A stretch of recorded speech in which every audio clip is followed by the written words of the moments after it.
నమస్తే, నేను ప్రశాంత్.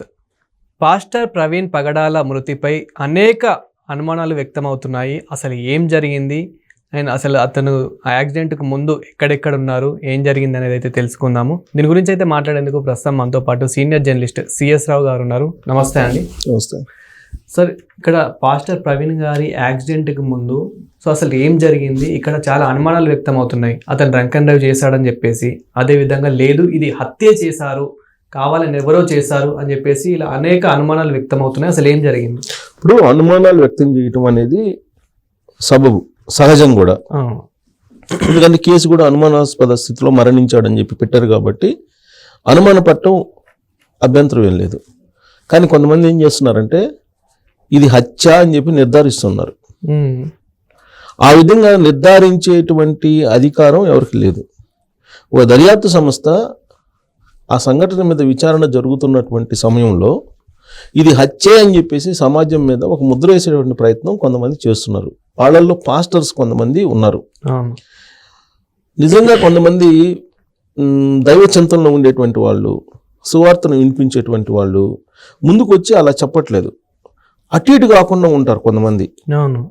వాళ్ళకేమో పాస్టర్లుగా పేరు ఉంటుంది, బట్ పరిజ్ఞానం అంతగా ఉండదు. అన్ని మతాల్లో ఉంటుంది అది.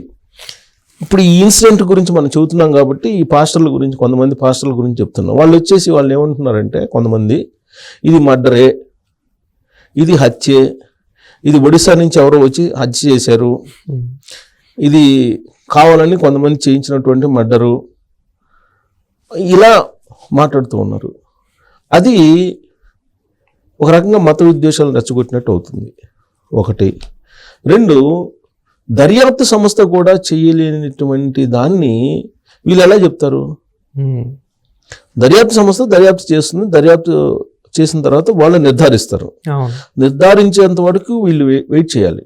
నిర్ధారించకుండా వాళ్ళ ఇన్వెస్టిగేషన్ని వీళ్ళు రైట్ చేసేలాగా వీళ్ళ మాటలు ఉన్నాయి. కొంతమంది అయితే దారుణంగా మాట్లాడుతున్నారు, దారుణంగా మాట్లాడుతున్నారు. అసలు జనసేన పార్టీకి సంబంధించినటువంటి వాళ్ళనైతే పవన్ కళ్యాణ్ గారి మీద డైరెక్ట్గా కొంతమంది ఆరోపణలు చేస్తున్నారు. మరి కొంతమంది కూటమి ప్రభుత్వం మీద చేస్తున్నారు. ఇలాంటి చేసేటప్పుడు ఏంటంటే మీ దగ్గర ఆధారాలు ఉండాలి. ఆధారాలు లేకుండా అనుమానాలు వ్యక్తం చేయండి అంతే తప్ప మీరు నిర్ధారించడానికి లేదు. నిర్ధారించే పరిస్థితి వాళ్ళు కొంతమంది వచ్చారు పాస్టర్లు. అంటే దీని వెనక ఏదో గూడుపుటని నడుస్తుంది.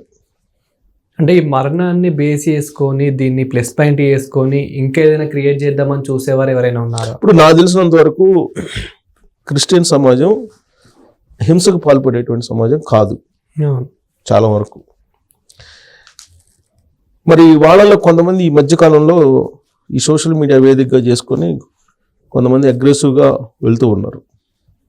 ఆ అగ్రెసివ్గా వెళ్తున్నటువంటి వాళ్ళు ఈ మరణం నుంచి ఏదో లబ్ధి పొందాలి అని చెప్పేసి అనుకుంటున్నారు వాళ్ళు అని అనిపిస్తుంది వాళ్ళ మాటలను బట్టి చూస్తే. కొంతమంది మాటలను బట్టి చూస్తుంటే కనుక, అందరు కాదు, అదే నేను చెప్తాను కదా, సువార్త ప్రసంగికులు చాలామంది ఉంటారు, ప్రముఖులు ఉన్నారు, వాళ్ళెవ్వరూ దాని గురించి మాట్లాడలేదు. ఇప్పుడు కేఏ పాల్ గారు ఉన్నారు, కేఏ పాల్ గారు మాట్లాడుతున్నారు. కేఏ పాల్ గారు మాట్లాడుతున్నారంటే సరే ఆయన గురించి ఇప్పుడు ప్రత్యేకంగా చెప్పవలసిన లేదు. ఎలక్షన్లో అప్పుడు ఎలా మాట్లాడారో, ఆయన మానసిక స్థితి ఎలా ఉంది ఏంటి అనేది అందరికీ తెలుసు. ఆయనంత మాత్రం నేను ఆయన్నేం కించపరచట్లేదు, ఎందుకంటే ఆయన వాస్తవంగా నేను ఆయన అభిమాని. ఒకప్పుడు ఆయన ఏ రేంజ్లో ఉండేవాళ్ళు 96లో నేను చూశాను. కానీ ఆ తర్వాత రకరకాల కారణాల వల్ల ఆయన ఏ విధంగా మారిపోయారో అందరికీ తెలుసు. సో కాబట్టి ఆయన తప్ప మిగతా వాళ్ళు ఎవరు కూడా పెద్ద సువార్త ప్రసంగికులు బయటకు వచ్చేసి ఇది మర్డరేను అని చెప్పేసి అలా ఎవరు కొద్దిగా అనుమానాలు వ్యక్తం చేశారు కొంతమంది. కానీ కొంతమంది మర్డర్ జరిగింది, ఒరిస్సా నుంచి తీసుకొచ్చారు కొంతమందిని, ఇది కిరాయి మర్డర్ అని, ఇది కొన్ని వేరే మతం వాళ్ళు చేశారని రకరకాలు చెప్తున్నారు. అది చట్టవిరుద్ధం. వాళ్ళ మీద క్రిమినల్ చర్యలు తీసుకోవడానికి ఆంధ్రప్రదేశ్ పోలీసులు సిద్ధమవుతున్నారు. ఈవెన్ ఛానల్స్ కానీ వెబ్సైట్స్కి కానీ ఆల్రెడీ నోటీసులు పంపించారు. ఈవెన్ మనకు కూడా నోటీసులు పంపించారు. ఎందుకు? పబ్లిక్ ఒపీనియన్ తీసుకుంటున్నప్పుడు దీని మీద, ప్రవీణ్ మరణం మీద ఎవరో ఒక అతను ఈ కొంత అగ్రెసివ్గా మాట్లాడి రోడ్డు ప్రమాదంలో చనిపోయాడు, అలా చనిపోకపోతే అని చెప్పి ఆయన ఏదో మాట్లాడా. అలా మాట్లాడకూడదు, చట్టవిరుద్ధం. ఇప్పుడు అతను మాట్లాడిన విధంగానే ఇప్పుడు కొంతమంది పాస్టర్లు మాట్లాడుతున్నారు. సో దాంతో ఇప్పుడు క్రిమినల్ కేసులు పెట్టడానికి నోటీసులు కూడా జారీ చేస్తున్నారు. 41A నోటీసులు ఇచ్చేసి క్రిమినల్ కేసులు పెట్టాలని చెప్పి ఆలోచిస్తున్నారు. పెట్టడం కూడా ధర్మమే. ఎందుకనంటే మర్డర్ జరిగింది, అది హత్య అని చెప్పి చెప్తున్నారు కదా వీళ్ళు. చెప్తున్నప్పుడు వాళ్ళ దగ్గర ఎవిడెన్స్ ఉండాలిగా. ఆ ఎవిడెన్స్ ఏందో వీళ్ళకి ఇవ్వాలిగా. ఇప్పుడు అక్కడ ఇన్వెస్టిగేషన్ ఆఫీసర్ ఉంటాడు, అతను ఫోన్ నెంబర్ కూడా డిస్ప్లే చేశారు. పలానా ఫోన్ నెంబర్కి మీరు ఆధారాలు ఉంటే మాకు పంపించండి, మేము ఇన్వెస్టిగేషన్లో భాగంగా మేము దాన్ని ఇన్వెస్టిగేషన్ చేస్తామని చెప్పి వాళ్ళు చెప్పారు డైరెక్ట్గా. వాళ్ళు ఆ ఫోన్ నెంబర్కి ఏదైనా ఇన్ఫర్మేషన్ ఉంటే పంపించకుండా, పోనీ అనుమానాలనే వ్యక్తం చేయకుండా వీళ్ళు డైరెక్ట్గా మర్డరే అని చెప్పి వీళ్ళు ముద్రేసేస్తున్నారు, నిర్ధారిస్తున్నారు. నిర్ధారించేటువంటి అధికారం ఎవరికి లేదండి చట్ట ప్రకారం. ఒక ఇన్వెస్టిగేషన్ ఆఫీసరు దర్యాప్తు సంస్థకు మాత్రమే ఉంటుంది. అంత తప్ప ఎవరు ఎట్టబడితే అట్ట దాన్ని మర్డర్ అని ఇట్లా అనటానికి లేదు. పోనీ అలా అని చెప్పి రోడ్డు ప్రమాదం అని చెప్పి అనటానికి లేదు. ఇన్వెస్టిగేషన్ జరుగుతుంది. ఇన్వెస్టిగేషన్ జరిగినప్పుడు మీరు నిర్ధారించడానికి మీరెవరు? మీకే అధికారం ఉంది? మాకు కానీ మీకు కానీ ఎవరికి లేదు. ఇక్కడ పోస్ట్ మార్టం ఏమని చెప్తుంది? పోస్ట్ మార్టం ఆల్రెడీ పంపించారు. పోస్ట్ మార్టంలో ప్రాథమికమైనటువంటి ఇన్ఫర్మేషన్ పోలీసులు ఆల్రెడీ ప్రెస్ మీట్ పెట్టి వెల్లడించారు. దాని మీద కొన్ని ఆయన శరీరం మీద గాయాలు ఉన్నాయి, తర్వాత మోటార్ బైక్ స్క్రాచెస్ కొన్ని ఉన్నాయి.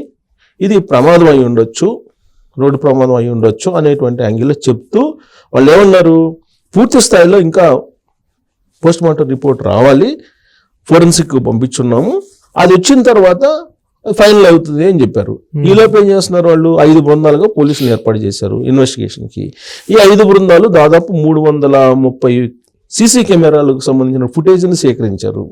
అసలు ఇతను హైదరాబాద్లో బయలుదేరి ఎక్కడ ఆగారు, ఎక్కడ ఏ షాపులో ఇతను మద్యం కొనుగోలు చేశారు, ఎక్కడ పెట్రోల్ కొట్టించుకున్నారు, ఎక్కడ ఇతను కింద పడ్డారు, ఇవన్నీ ట్రేస్అవుట్ చేశారు. ఆల్మోస్ట్ ట్రేస్అవుట్ చేశారు. హైదరాబాద్లో బయలుదేరిన ఆయన కోదాడులో ఆగారు.